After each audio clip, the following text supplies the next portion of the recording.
there's no way to full flow analysis by using covert channel. A simple example would be looking at ICMP flows, right? So normally ICMP flows, when host A pings host B, send a ping, the packet is normally 60 bytes. Okay, 40 bytes, 20 bytes of headers, and another 40 bytes of data. All right, so it's consistent. You will see, if you filter the flow output and you look at ICMP, you will see a very consistent. The reply will be 60 bytes as well. Okay, now what happens if the attacker uses ICMP covert, ICMP tunneling? Okay, you will see the size of the packets will vary. Okay, you will get small source bytes and very large destination bytes return from the destination. So if you're an analyst and you look at this, you'll be like, how come the size differs from each? How come the size is not consistent? So this may indicate a covert channel through HTTP. Right?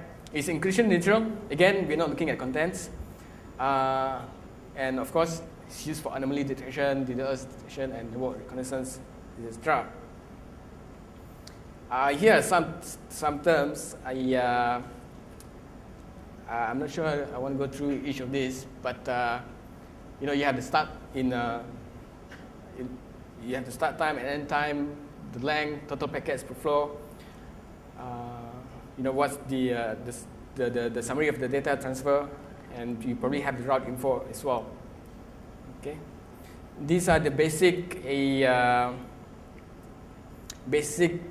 some of the basic metrics. If you're looking at IP, you're looking at source and destination IP and maybe TTL. If you're looking at TCP, going further down, you look at source and destination ports and TCP flags. So you can see the status of that particular flow, whether it's ongoing or whether it's completed, right? Based on the TCP flags. For UDP, you can look at the source and destination ports. ICMP, you can look at type and code. So you can detect things like DOS attempt, worm activities, and port scanning in the flow. Why? Most of these types of activities will have high connection rate.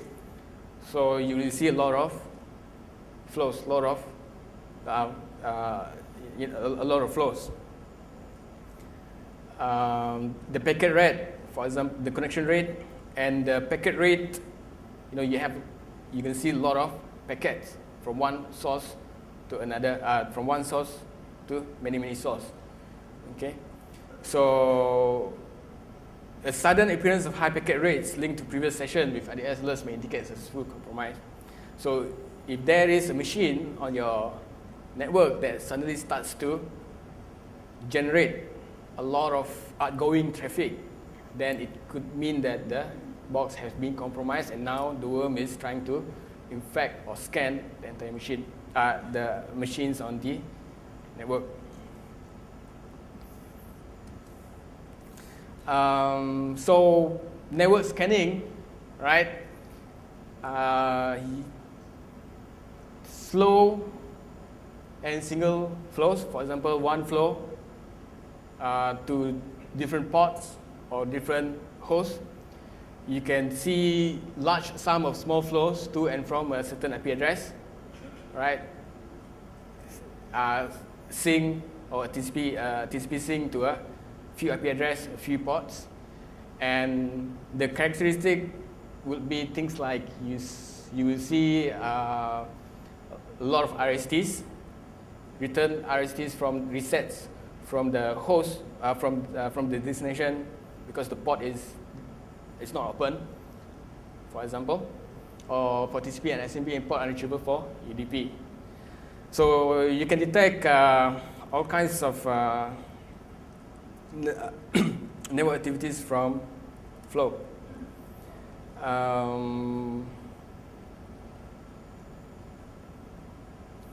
Again, worm. Okay, worms may scan background space. Okay, address space that are not used and should not be used. For example, payload may be downloaded from specific malicious sites. Source address is usually spoof, and each variant. So if you're looking at different variants of malware, most of them have identical payload size. Okay, they target multiple hosts, but only a single port on each host. So this is true for most of the worms. They may target one port or maybe two ports. Okay. Now, covert channel.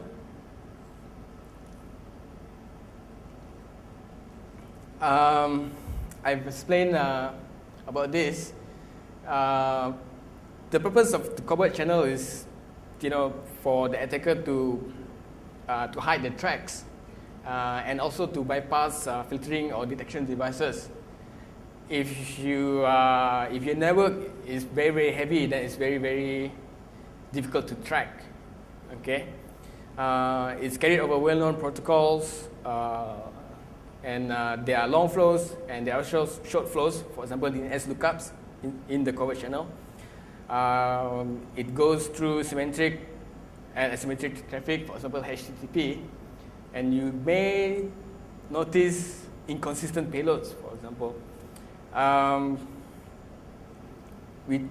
covert channel is one of the way for the attacker to hide themselves, but there are other methods as well.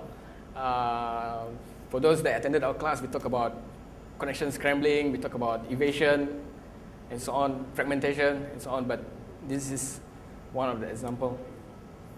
Okay, so pass it to you.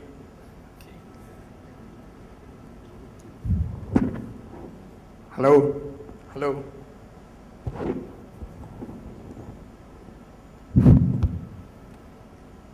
Wake up. I myself haven't wake up yet. So I'm going to continue where Spoonfork has stopped. So which is alert data analysis.